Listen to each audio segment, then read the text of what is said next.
May init na mga balita mga kapatid na pag-uusapan natin ngayon. Nagbabala ang South Korea sa aksidenteng sagupaan nila sa pagitan ng North Korea mga tol. Pag-usapan natin yan. At ito pa, Amerika baon na daw sa utang mga tol. Naku po, samahan ninyo ako mga kapatid. I'm just a young nigga chillin' on it. First time I seen ice was a Alright mga tol, welcome ulit sa ating bagong video, reaction, review, commentary, opinion, criticism at kung ano-ano pa. May init na mga balita ang pag-uusapan natin ngayon mula rito sa Net25 News and Information.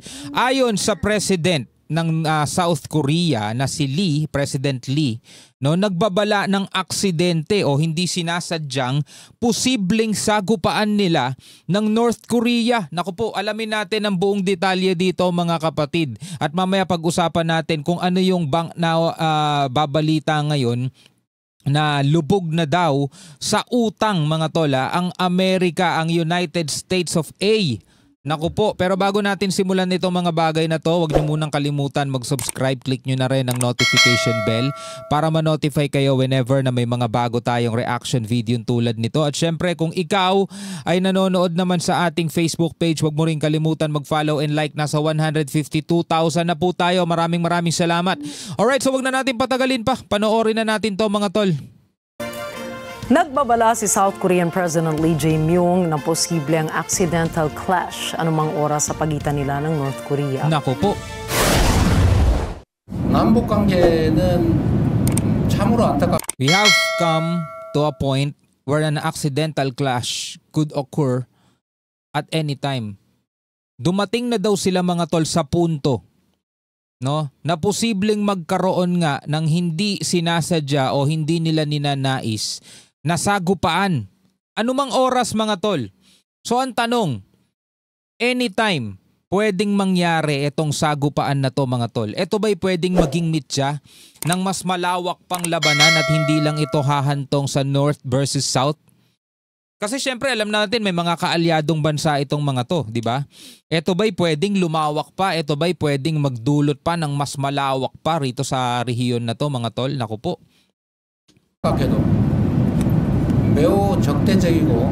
The North now characterizes the South as a hostile state and a sworn enemy. Alam nyo kung tutuusin mga tol, isang lahi lang to eh.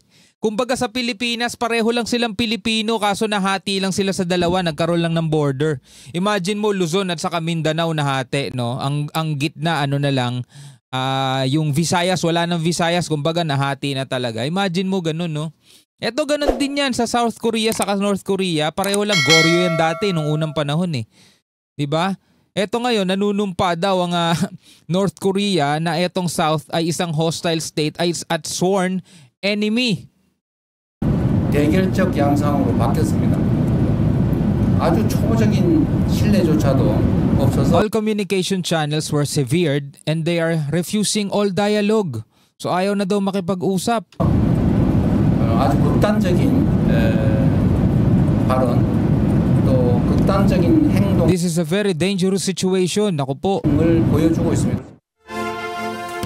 Ito ay matapos ilarawan ng SOCOR President ang sitwasyon sa pagitan nila ng NOCOR bilang lubhang mapanganib o delikado kaya't iginiit nito na mahalagang magkaroon sila ng dialogo. Base sa report, sinabi ng South Korean President na tumatanggi umano ang NOCOR na sagutin ang mga tawag ng SOCOR para magkaroon ng contact at maglagay ng barbed wire fences sa mga military border, bagay na hindi na isa katuparan mula pa noong magwakas ang Korean War. Matagal na no, matagal na ang alitan nila pero hanggang ngayon mga tol at ayaw na daw makipag-usap ng North Korea. Inihayag din ni Lee na napakasalungat at confrontational ang ugnayan ng dalawa at dahil sa kawalan ng tiwala, nagpapakitaan niya ang NOCOR ng very extreme behavior. 언제 우발적인 충돌이 벌어질지 모르는 상황까지. It is deeply regrettable that inter-Korean relations have become very hostile and confrontational.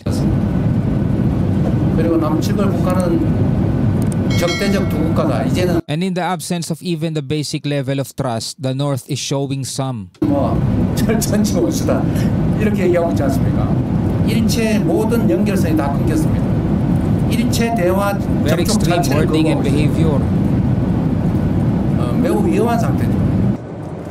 Well, alam naman natin mga tol kung ano ang meron sa North Korea, di ba? Noon pa man, hindi sila naging open katulad nitong South Korea na talagang, di ba, commercialized na sila at iba yung kanilang lago. Dito sa North Korea, 'di ba? Para silang nabubuhay pa rin sa lumang panahon. Iba pa nga rin yung taon doon mga tol eh. Kung isa-search ninyo sa mga walang alam tungkol sa North Korea, kung isa-search ninyo, iba yung taon doon, hindi 2025 doon mga tol. 'Di ba tayo nabubuhay tayo sa 2025, sila hindi. Doon wala kang makikitang mga billboard na mga ads, mga commercial. Walang ganun doon mga tol. Ang mga billboard nila doon, puro mga larawan ng mga sundalo nila. Mga tao, hindi lahat pwedeng magkaroon ng cellphone. Hindi nga pwedeng magkaroon ng television eh. Diba? Hindi rin lahat pwedeng magkaroon ng sasakyan mga tol. Actually, hindi alam ng mga taga doon kung ano yung nangyayari sa labas ng kanilang bansa. Kaya pag nagpupunta sila, halimbawa nakarating sila sa ibang bansa, maswerte yung mga manlalaro nila, yung mga athlete nila doon kasi nakakalabas yun. So nakikita nila kung ano yung nangyayari sa ibang mundo o sa ibang bansa. Pero yung mga normal na mga tao doon, wala, ano talaga sila doon. Yun lang, yung nakikita nila mula nung pagsilang nila, siguro hanggang sa pagtanda nila, yun lang talaga yung nakikita nila. Kasi ang ginagawa ng bansang yun mga tol, wala silang ibang inatupag kundi palakasin yung military nila. Nauna nang inirekomenda ng South Korea na magkaroon ng military talks sa North Korea noong Nobyembre 17 para talakayin ang pagbalangkas ng malinaw na hangganan sa Military Demarcation Lines o MDL para maiwasan ang armadong labanan sa mga border na maaaring magbunsod ng mas malawak na sagupaan. Subalit hanggang sa ngayon ay wala pa ring tugon ang panig ng North Korea sa naturang proposal ng South Korea. 만약에 If a firm peace regime between the South and North Korea is established, 평화 체제가 확고하게 구축이 되면 뭐 안 하는 게 바람직하겠죠. it would be better to cease US-South Korea joint military operation siguro yan. 그때 상황에 따라서 이게 As to what 지렛대가 the 될 수도 issue 있고 is. 결과가 될 수도 있죠. 지금은 당장 말하기는 어렵습니다.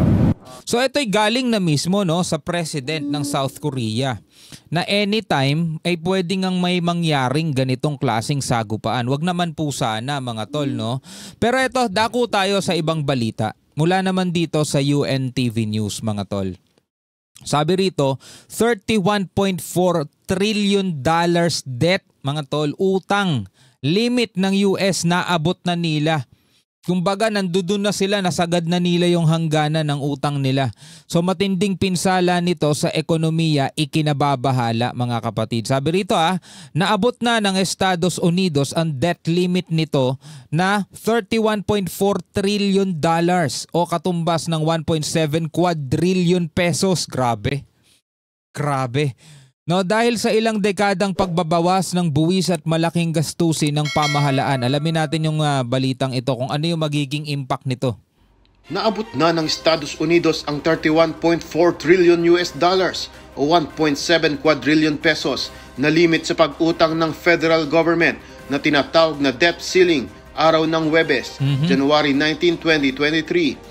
Bunsod ito ng ilang dekadang pagbabawas ng buwis at pagtaas naman sa gastusin ng pamahalaan. Sa isang liham ni US Treasury Secretary Janet Yellen sa Kongreso, magdudulot ng matinding pinsala sa ekonomiya ng bansa ang pagkabigong matugunan ang mga obligasyon ng pamahalaan. Failure to meet the government's obligations would cause irreparable harm to the US economy, the livelihoods of all Americans and global financial stability. Kaya hiling nito sa Kongreso, itaas o suspindihin ang limitasyon ng pag-utang sa tamang oras at paraan. Nako di lalo pa lalaki ang utang nila pag ganun. Kung hindi makababayad ang gobyerno sa mga utang nito, maaaring mawala ng tiwala ang investor sa US dollars at magiging sanhi ng paghina nito. Naku, eto na ba ang pagbagsak mga tol ng Amerika pag ganun nang nangyari? Well, sila rin ang gumawa yun sa sarili nila. Magdudulot din ito ng pagbagsak ng stocks at pagbabawas ng mga trabaho. Bilang pansamantalang tugon naman sa krisis, sinimulan na ng Treasury Department ang paggamit ito ng tinatawag na extraordinary measures upang matiyak na patuloy na makabayad ang gobyerno sa mga bayarin nito. Tulad ng pagpapasahod sa federal workers, pagbabayad sa Medicare providers at iba pang tumatanggap ng kabayaran mula sa gobyerno hanggang June 2023. kasalukuyang nahaharap ang ekonomiya ng Amerika sa kawalan ng katiyakan kung saan nananatiling mataas ang rate ng inflation. Marami ring trabahante ang natatanggal sa mga kumpanya ng teknolohiya at nananatili ang banta ng resesyon. Hinikayat naman ng financial experts ang mga mambabatas na magkaroon ng kasunduan sa lalong madaling panahon upang maiwasan ang pagbagsak ng ekonomiya ng bansa. Jeffrey Co. So dito mga tol, may kita natin na yung mga ganitong klaseng problema, utang for example, yung problema sa ekonomiya is hindi lang maliliit na bansa ang naaapektuhan o nakakaranas ng ganito. Maging yung mga giant countries tulad na lamang halimbawa ng Amerika, nakakaranas sila nito. Well, alam na nila kung paano ayusin yan mga tol kasi sila rin naman ang gumawa ng problema na yan, di ba?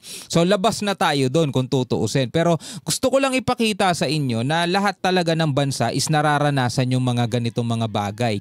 Pero ang problema kasi sa ating bansa mga tol, kaya bumabagsak ekonomiya natin is hindi dahil sa pangungutang ng pangungutang. Kasi kailangan talaga yun lalong-lalo na kung ang isang bansa is dinedevelop, kailangan talagang mangutang mga tol. 'Di ba? Halimbawa na lang sa isang kumpanya, gusto niya mag-expand, hindi nila gagastusin yung pera nila, mangungutang sila. Yun ang gagawin nila. So sa atin ganun din mga tol. Ang problema, kaya hindi umuunlad ang ekonomiya natin kasi yung inuutang natin, imbis gamitin doon sa dapat paggamitan, ibinubulsa lang ng mga alam nyo na. Kaya ano nangyayari? Nagbabayad tayo ng utang galing sa mga buwis, galing sa pinapadala ng mga OFW, mga tol, pero wala naman tayong nakikitang progreso o pag-unlad. Yun ang problema. Anyway, bilang mga Pilipino, ano ang inyong masasabi rito? Comment na lamang kayo sa ibaba. Hanggang sa muli, ako nga pala si Shobaldi. Peace out.